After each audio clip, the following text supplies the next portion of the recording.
So I know TED is about a lot of things that are big, but I want to talk to you about something very small. So small it's a single word.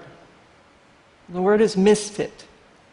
It's one of my favorite words because it's so literal.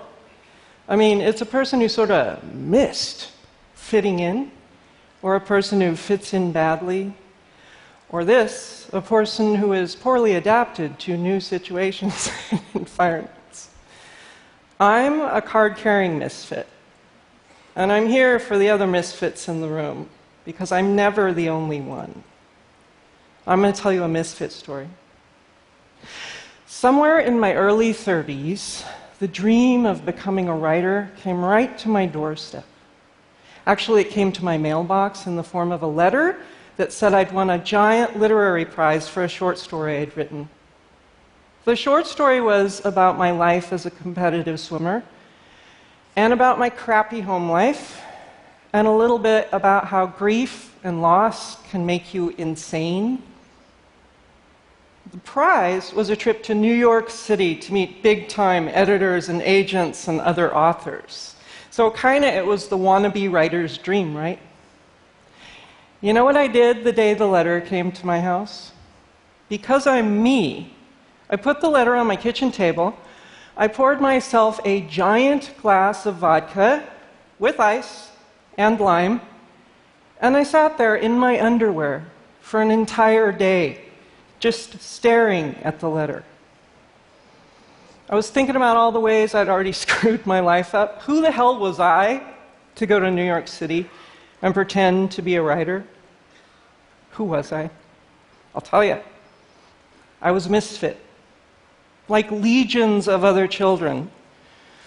I came from an abusive household that I narrowly escaped with my life. I already had 2 epically failed marriages underneath my belt. I'd flunked out of college not once, but twice, and maybe even a third time that I'm not going to tell you about. And I'd done an episode of rehab for drug use, and I'd had 2 lovely staycations in jail. So I'm on the right stage.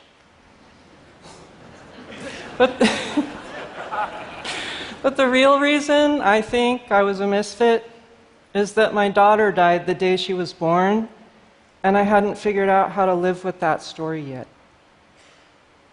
After my daughter died, I also spent a long time homeless, living under an overpass in a kind of profound state of zombie grief and loss that some of us encounter along the way.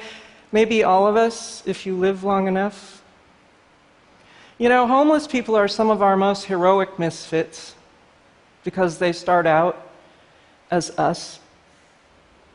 So you see, I'd missed fitting into just about every category out there. Daughter, wife, mother, scholar. And the dream of being a writer was really kind of like a small, sad stone in my throat.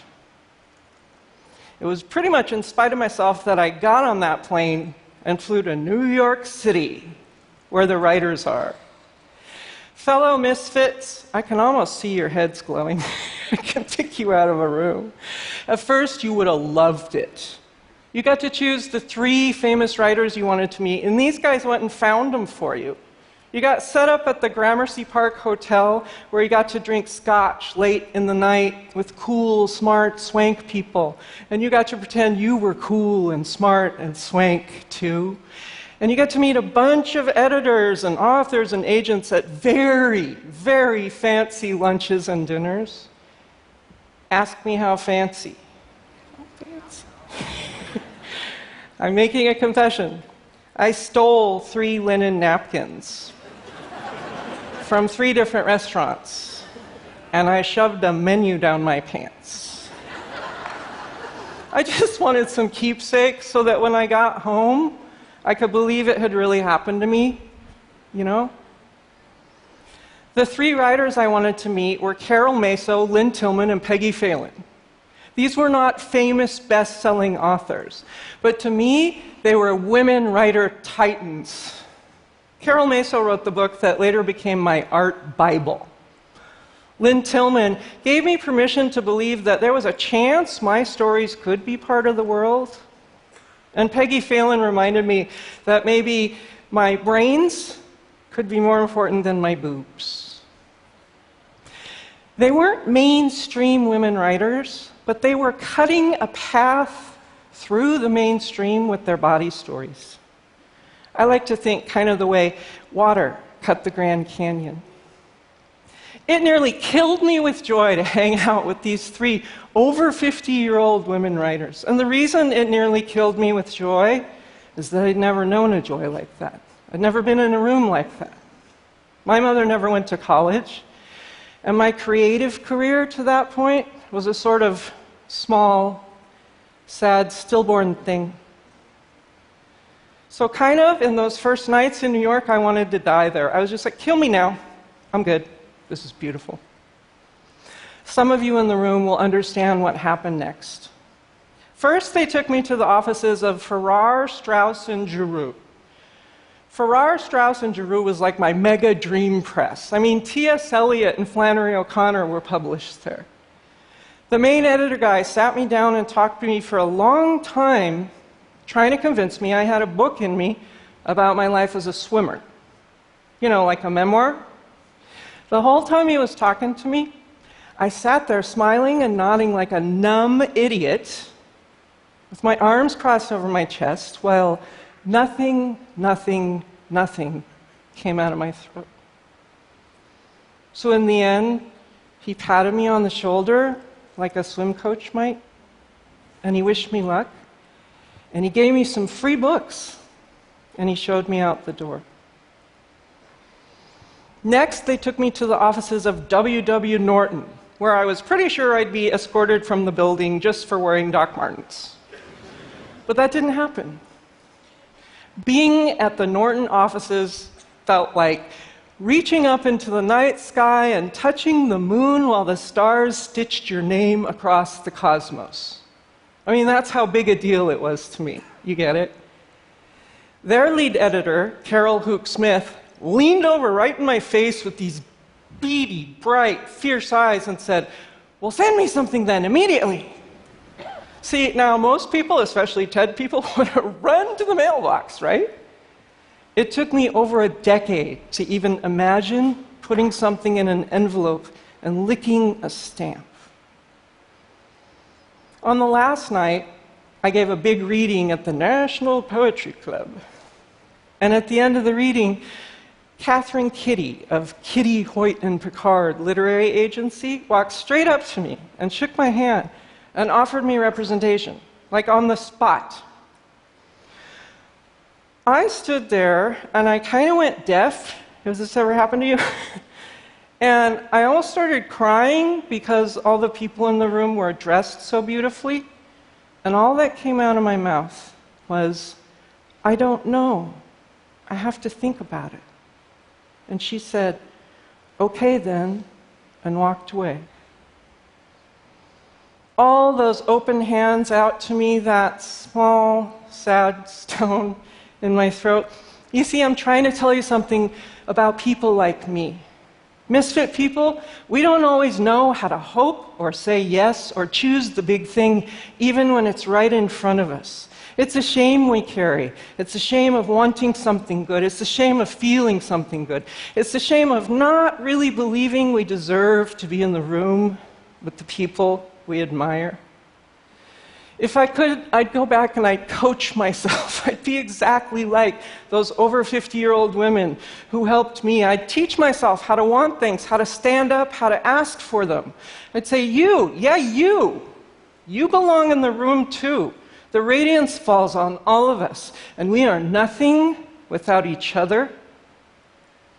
Instead, I flew back to Oregon, and as I watched the evergreens and rain come back into view, I just drank many tiny bottles of Airplane Feel Sorry for Yourself.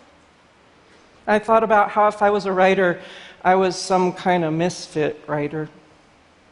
What I'm saying is I flew back to Oregon without a book deal, without an agent, and with only a head full and heart full of memories of having sat so near the beautiful writers. Memory was the only prize I allowed myself. And yet, at home, in the dark, back in my underwear, I could still hear their voices.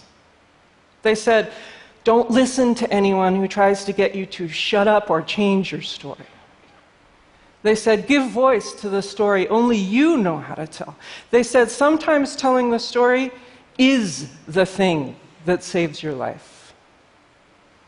Now I am, as you can see, the woman over 50. And I'm a writer. And I'm a mother. And I became a teacher. Guess who my favorite students are? Although it didn't happen the day that dream letter came through my mailbox, I did write a memoir called The Chronology of Water. In it are the stories of how many times I've had to reinvent a self from the ruins of my choices. The stories of how my seeming failures were really just weird-ass portals to something beautiful. All I had to do was give voice to the story. There's a myth in most cultures about following your dreams. It's called the hero's journey. But I prefer a different myth that's slightly to the side of that or underneath it. It's called the misfits myth. And it goes like this: even at the moment of your failure, right then, you are beautiful. You don't know it yet, but you have the ability to reinvent yourself endlessly. That's your beauty. You can be a drunk. You can be a survivor of abuse. You can be an ex-con. You can be a homeless person. You can lose all your money or your job or your husband or your wife or, the worst thing of all, a child. You can even lose your marbles. You can be standing dead center in the middle of your failure, and still, I'm only here to tell you, you are so beautiful. Your story deserves to be heard. Because you rare and phenomenal misfit, you new species, are the only one in the room who can tell the story the way only you would. And I'd be listening. Thank you.